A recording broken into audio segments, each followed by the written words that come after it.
Olá, olá, querido amigo, querida amiga, qué bueno estar contigo una vez más en este momento en que reflexionamos en la palabra del Señor a través del proyecto Revivados por su palabra. Hoy vamos a reflexionar en el capítulo 10 de Isaías. Y antes, como yo siempre hago aquí, yo quisiera invitarte para un momento de oración para pedir la sabiduría del Señor para estudiar su palabra. Vamos a orar.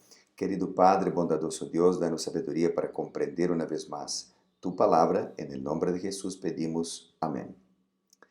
Muy bien, Isaías capítulo 10 es un lindo capítulo y si tú notas es una continuación del capítulo de ayer, porque el contexto de la segunda parte del capítulo 9 es desde el capítulo 9, versículo 8, hasta el capítulo 10, versículo 4.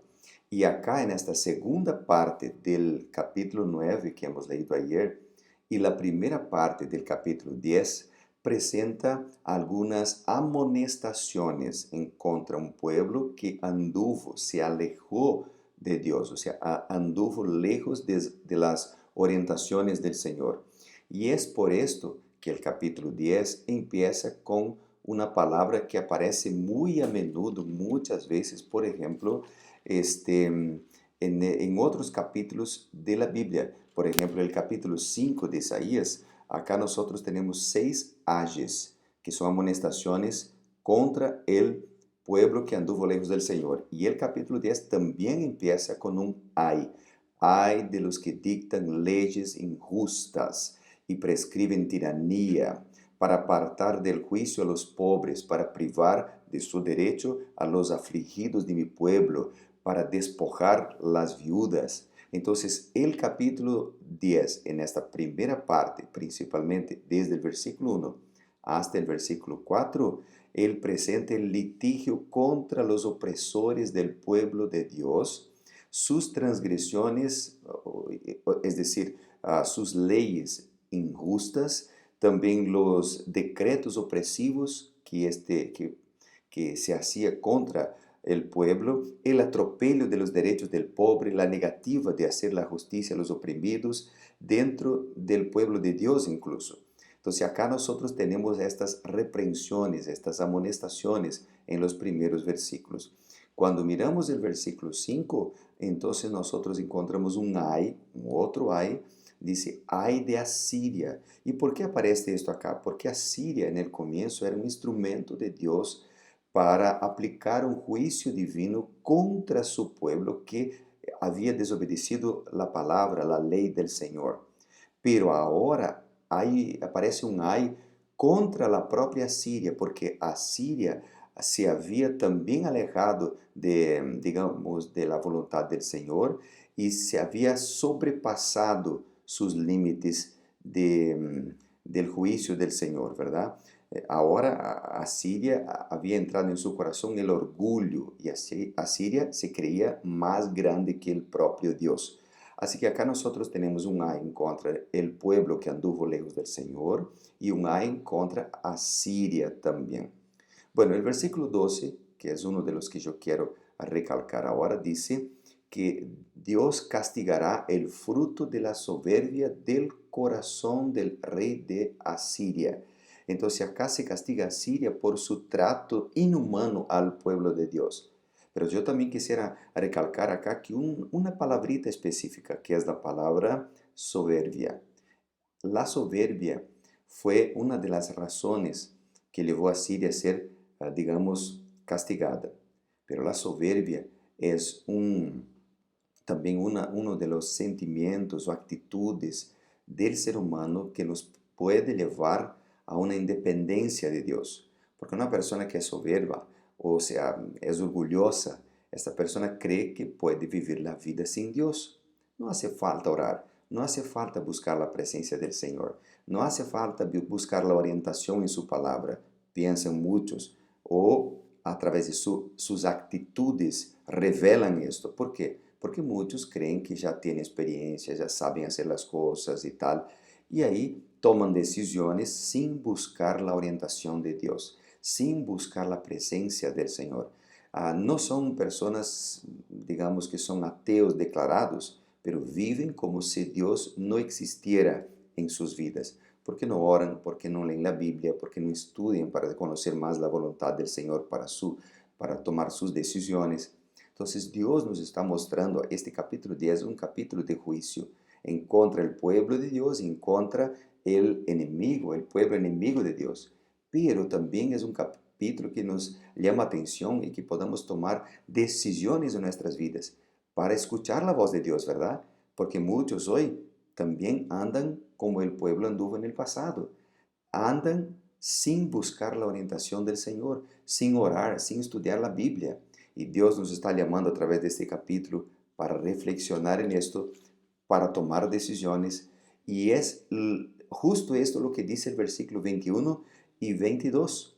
El versículo 21 dice, un resto volverá. El resto de Jacob volverá al Dios fuerte. El resto de él volverá. Algunas palabras yo quisiera mencionar para ti en estos dos versículos. Primero que esta expresión, resto volverá, es el mismo nombre del hijo de Isaías, de uno de los hijos de Isaías, que se llamaba Sear Jasub, que está ahí en el capítulo 7, versículo 3, y que significa un resto volverá. Es decir, el nombre del hijo de Isaías era un mensaje para el pueblo de que había esperanza. Es decir, había esperanza para aquellos que tenían sinceridad en su corazón y que querían andar de acuerdo con las enseñanzas del Señor. Bueno, otra palabra que quisiera recalcar es la palabra resto. La palabra resto puede ser también traducida como la palabra remanente.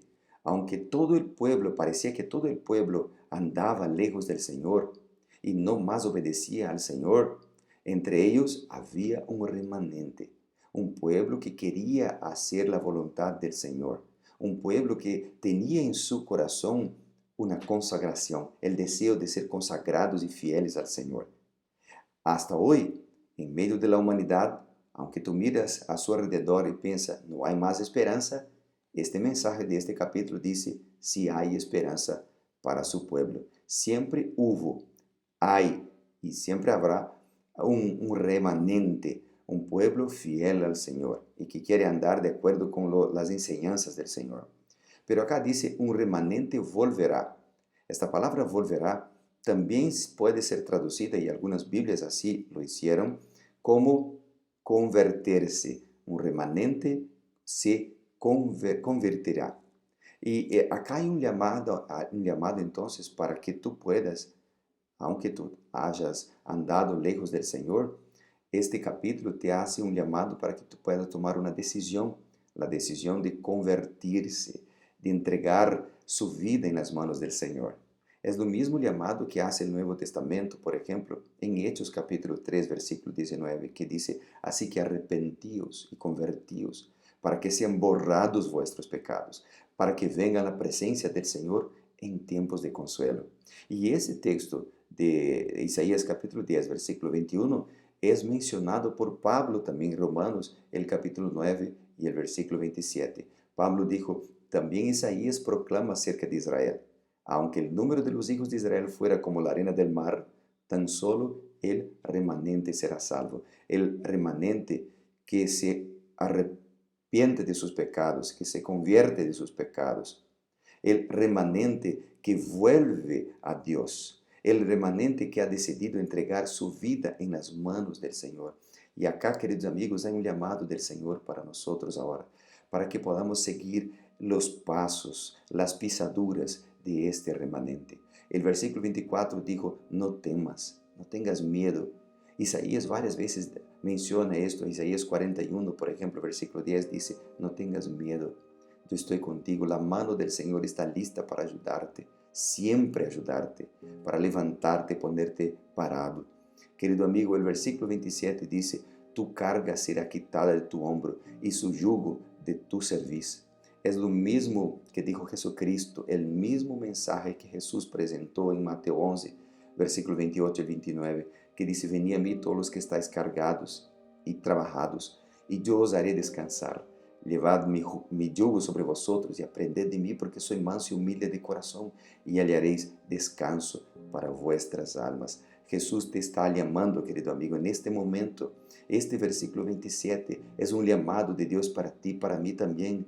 Tu carga será quitada de tu hombro, tu yugo de tu cerviz, pero la decisión está en nuestras manos. La decisión de volver, la decisión de pertenecer al pueblo remanente, la decisión de volver a los caminos del Señor y de seguir sus ordenanzas está en nuestras manos. O vamos a escuchar un ay del Señor, ay de Evandro que no ha tomado su decisión, o nosotros vamos a decir como Isaías en el capítulo 6, ay de mí que soy hombre de corazón impuro, porque mis ojos han visto al Señor, pero Él sacó su carbón encendido del altar, tocó mis labios, me purificó y me limpió. Dios está dispuesto a limpiar tu corazón hoy, pero la decisión está en nuestras manos. Vamos a orar por esto y vamos a entregar nuestras vidas en las manos del Señor. Querido Padre, bondadoso Dios, gracias por la oportunidad que tenemos hoy de escuchar tu mensaje y de entregar nuestras vidas en las manos de un Dios que todo lo puede. Gracias por este lindo mensaje que nos ha traído en este comienzo de semana, pues nosotros oramos, Padre querido, en el nombre de nuestro Señor Jesucristo. Amén. Que Dios te bendiga. Nos vemos mañana para ser reavivados por su palabra. Chao, chao.